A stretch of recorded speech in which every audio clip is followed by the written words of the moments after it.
Qual a forma mais prática e relevante da igreja e do indivíduo do século XXI ser mais relevante na e para a sociedade, diante de um conceito e valores distorcidos de evangelização católica e evangélica implantada há 150 anos atrás?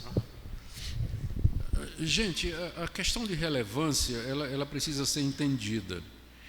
O homem, ele não mudou praticamente em nada. Ele continua sendo um pecador caído, afastado de Deus, cujo interesse é dinheiro, sexo e guerra. A diferença é que hoje ele faz isso pela internet, mas sempre foi a mesma coisa. A necessidade básica do ser humano continua absolutamente a mesma. O evangelho, para salvar esse ser humano, ele não mudou. Jesus Cristo morreu na cruz pelos nossos pecados, ressuscitou ao terceiro dia, segundo as Escrituras. Quem crer será salvo, quem não crer será condenado. Os salvos se organizam em igrejas locais para levar avante o reino de Deus.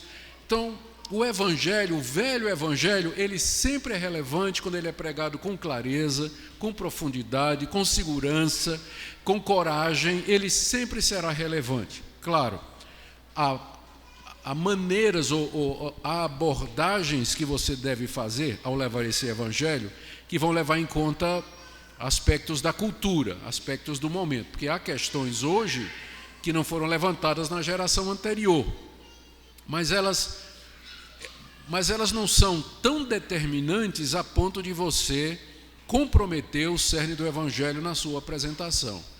Então, eu creio que se a gente for bíblico, nós sempre seremos relevantes. Deus não mudou, o homem não mudou, o evangelho não mudou, a necessidade do homem continua absolutamente a mesma. E é claro, à medida que o evangelho é ensinado, que ele é pregado, ele tem esse poder de se adaptar à cultura, a qualquer língua, a qualquer nação. É impressionante esse poder que o evangelho tem. E ele naturalmente vai achar o caminho para isso.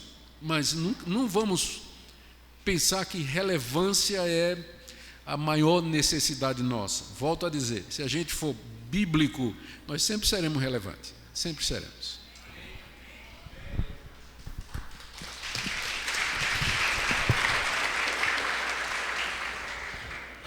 E dentro disso que está sendo compartilhado aqui, né, eu creio que algo que eu gostaria de acrescentar nisso, assim, no sentido de como que a igreja, a gente, respondendo essa pergunta, de como que nós podemos, como igreja, em todo o tempo, ter uma revelação fresca.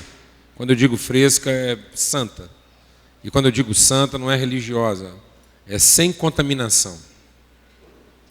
De que maneira a gente pode responder à exortação de Jesus, que diz: limpem-se do fermento dos fariseus. E eu entendo que isso vem lá de Gênesis, em que a gente transforma o meio em fim. Então, toda vez que a gente transforma o meio em fim, nós invertemos o sentido e o propósito da nossa vida. O pecado foi como a gente ouviu uma sugestão de Satanás para transformar o meio em fim. Então, a igreja não é fim, ela é meio. O homem não é fim, ele é meio. A fé não é para que eu alcance os meus fins, mas é para que eu encontre a eficácia de ser meio. Então, a igreja é o meio de manifestação do reino de Deus e das suas virtudes. O cristão é o meio de revelação da natureza, da glória e do amor de Deus aos outros, para que os outros creiam e vejam o que nós também vimos. E a coisa é muito simples. Eu uso uma figura, e volta e meia em todo lugar eu uso essa figura, né? Então, se você... É uma figura bem clássica, porque ela fala daquilo que é o nosso fundamento de fé reformada. Somos salvos pela graça, mediante a fé, para boas obras. Então, isso é o segundo princípio criativo de Deus. Que Deus diz assim: façamos o homem para que ele seja uma imagem segundo a nossa semelhança. Então Deus faz tudo o que ele faz para manifestar quem ele é.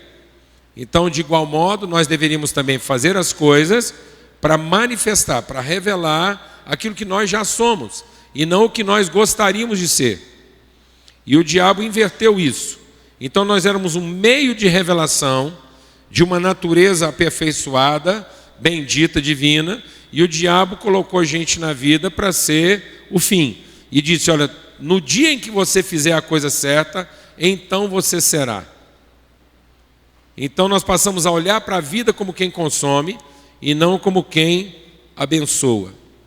E eu creio que a relevância da igreja está em cada vez mais entender quem ela é, como expressão e meio de revelação das virtudes de Deus, que é o que Pedro diz. Ele nos fez povo santo, sacerdócio real, nação santa, povo de propriedade exclusiva de Deus, a fim de manifestar as virtudes daquele que nos tirou das trevas para a sua maravilhosa luz. Então eu creio que a cura do nosso entendimento está em, à luz da palavra de Deus, a gente recuperar o nosso senso de propósito e deixar de usar a nossa espiritualidade pelo senso de necessidade. A Bíblia diz que a falta de entendimento fez com que a gente fizesse do nosso ventre o nosso Deus. Então hoje toda a nossa espiritualidade está voltada para o nosso ventre e não para a manifestação das virtudes de Deus.